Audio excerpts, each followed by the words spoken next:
MalaniKai. We are live in the WSB radio studios with a young lady who made, I know how, I worked on the beat. I know it's Nguyen, even though it's pronounced with an N and it doesn't even sound like that. Like it sounds. You're trying to make history again.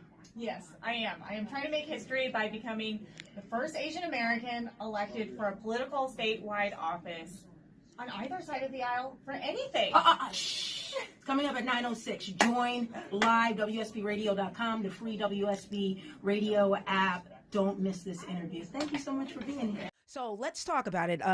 You're running for a position called Secretary of State. You will, if you win, should you win, you will be the first Asian American to hold a statewide seat. But for people like me, give me Secretary of State for Dummies 101. Okay, what is that? What do you do? What does that position do? What does it entail? Well, the Secretary of State does a lot of things. So I'll talk about the unsexy things first. Okay. So the licensure division. So if you need a cosmetology license, if you're a nurse, you rely on the Secretary of State's office for that. Corporations. So if you are starting an LLC, you want to start a nonprofit, you go to the Secretary of State to do your paperwork for that. There are other divisions, including cemeteries, funerals, charities, securities. But the number one issue that this race will be focused on is elections, overseeing our election laws. So let's get right to it. A couple of years ago, you actually took a seat of someone who's running for governor on the Democratic side in the 89th district, Stacey Abrams. And now you decided, I don't know, for some reason, you decided to say, hey, let me have people get all into my business. I would never run for office, okay? And run for Secretary of State. Why did you decide to run for Secretary of State? Well, to your point, right, running for office is actually not something I planned on doing. It was not part of my life plan. And when I ran in 2017, it was because I'd spent 10 years working in our public school systems with students in Atlanta and DeKalb. And I started to see how policies impact our kids, especially not funding our public education system, not investing in secure and affordable housing, transportation, a lot of the things that young people need to graduate and have successful economic futures for themselves. So that compelled me to run. And the same with Secretary of State, serving in the legislature for the past 5 years, sitting on the Governmental Affairs Committee, which oversees election laws. I have been knee deep in the process, understanding the law, and then having done hundreds of hours of voter protection, I've seen how it impacts Georgians on the ground. So let's get to that. As you run, we'll talk a little bit about some of your points of that you'll focus on should you become Secretary of State. But let's get to one of the hottest issues around America, and one of the things that you, along with Fair Fight, Stacey Abrams, voter suppression. Why did you jump into it, and is it still happening right now? It's absolutely still happening right now. And as somebody who has lived in the state of Georgia, who has worked directly with voters, I've seen it firsthand. So I want to give you an example, because sometimes it's easier when we talk about actual real life examples. In 2020, during the pandemic, there were a number of Georgians whose ballots, vote by mail ballots, were rejected because they forgot to sign them or the signature didn't match. And I started pulling all of these names and addresses within my own district and notifying voters to let them know what they needed to do in order for their vote to count. I went to my neighbor's house, who is an elderly senior who had lived in the neighborhood for over 40 years. And I said, your ballot has been flagged. Let me help you fix this. During the pandemic, a total stranger, he let me into his house. I said, I need to take a picture of your driver's license. I need to send it into the DeKalb Board of Elections. I need you to sign this affidavit saying this is you. And he bent over on the kitchen counter. His hand was shaking the whole time. And then he did not have an email address. He did not have a smartphone. I had to take a picture of his license for him, email it using my email address so that his vote would have counted. And here he is having to rely on a total stranger to do that for him. And he had to trust that I was acting in good faith, which I was. But those are the type of barriers that Georgia voters face. He was a senior. Was he a person of color? Yes, he was an older Black man. And so as you watch right now, I know you feel as if, and let's just talk about it, you feel as if the Republicans are actually trying to make it hard for everybody in this room, including Scotty B, Marie's in here, your campaign girl, we're all minorities. You think that the Republicans are trying to make it hard for us to vote? Yes, and they've said it out loud, right? We just recently heard the governor say during debate that Senate Bill 202 was passed because he didn't like the results of the federal election. And the Heritage Foundation, the conservative think tank that built these model pieces of legislation in Georgia and across the country, said it out loud. This is to make it harder for Georgians to vote. And we're already seeing the results of that. So, for example, during the municipal cycle in 2021, if you're a voter who is applying to vote by mail, you are 45 times more likely to be rejected, your application. And then if you actually got it in hand, you're twice as more likely to be rejected. We're talking to Bee Nguyen. She is a candidate on the Democratic side for Secretary of State. No surprise, I saw today that Fair Fight Georgia endorsed you. Stacey Abrams has already endorsed you. What do you say to the people who say this is not voter suppression? This is just people need IDs. Why are these people walking around without IDs? Why do they need water at the polls? How do you respond to them?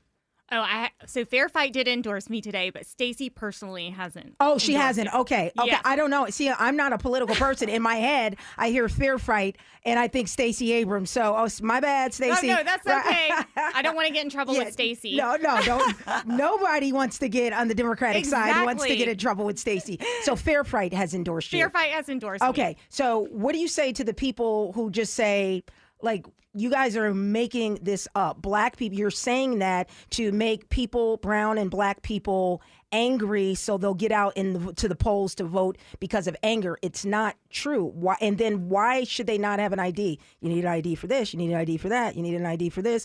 All that stuff. Well, you know the rhetoric. What do you say to them? Sure. Well, first, let me say this. You do have to have an ID. What we were opposed to with Senate Bill 202 is because rules were changed in the aftermath because Republicans didn't like who was showing up. And I think all Georgians will agree that if you play by the rules and you win playing by the rules should not be changed in the aftermath. So vote by mail is a process where when you register to vote, you show your ID. You verify that identification up front. And Georgia Republicans passed the law many years ago that said, if you want to vote by mail, you don't need an excuse and you don't need an ID because it was already verified up front. And Republicans use vote by mail in greater numbers than Democrats did every single year up until 2020 because we were learning how to vote safely during a pandemic. And they passed that law to increase voter turnout in rural Georgia. And so what we saw was, for the first time since Democrats were using this form of voting, which they had no issue with it all up until 2020. No complaints about it, no issues around security, no issues around fraud. Then they changed the rules after they saw who was using it.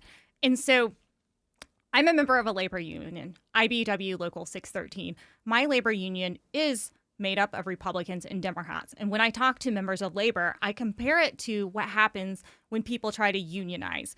The corporations often change the rules. So, for example, when people were trying to unionize in Alabama, Amazon said, guess what? You can't vote by mail for this election. You must show up in person. It was during a pandemic. They were trying to force people to come in person, knowing that some people would be sick or some people would be scared to show up. And so you make those comparisons and show people what is actually happening and continue to tell the truth and continue to tell the story of what's happening on the ground in Georgia. How does a Bee Nguyen Secretary of State look different from Brad Raffensperger? Well, what I always say is the Secretary of State, Raffensperger, he did the right thing by upholding the law, by not finding those extra votes.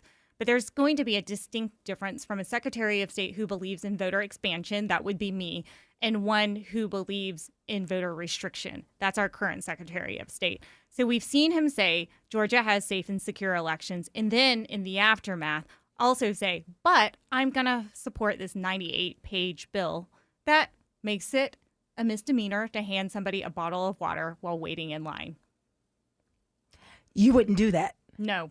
I would not do that. What are some other of the top issues that you see that help not only the minority community, but voters or people in Georgia as a whole under the Secretary of State leadership if you were Secretary of State? Well, it's voter education, investment in voters, voter communications, helping Georgians understand the fast-changing laws and what to do and where to go when they go to vote. The example that we are seeing on the ground, right, is the Secretary of State recently updated the voter website, which is very confusing, not user-friendly, and you actually have to disable a pop-up blocker to access your sample ballot. Now, I am a geriatric millennial. I am the MTV generation. I grew up using technology in college, and I had a cell phone in college. So I'm pretty adept at using technology, not as much as the TikTok generation, but even I had a hard time figuring out how to disable this pop-up blocker. We have UX designers who go through and look at websites. My sister is one, and they determine the user-friendly capacity of these websites. And the Secretary of State has created a convoluted website, and people need to access this information, and they can't even figure out how to look at their sample ballot. Is that intentional? You'll have to ask him. Nguyen is with us, Democratic candidate for Secretary of State. When we come back from the break, we're going to dig in a little bit more about your campaign, and also we want to ask you a question. Think about it. What's something that most people do not know about Nguyen? It's word on the street. Special guest live in studio, Democratic candidate for Secretary of State. She's here. She's live. She looks like she's 12. Nguyen on Word on the Street. We'll be back.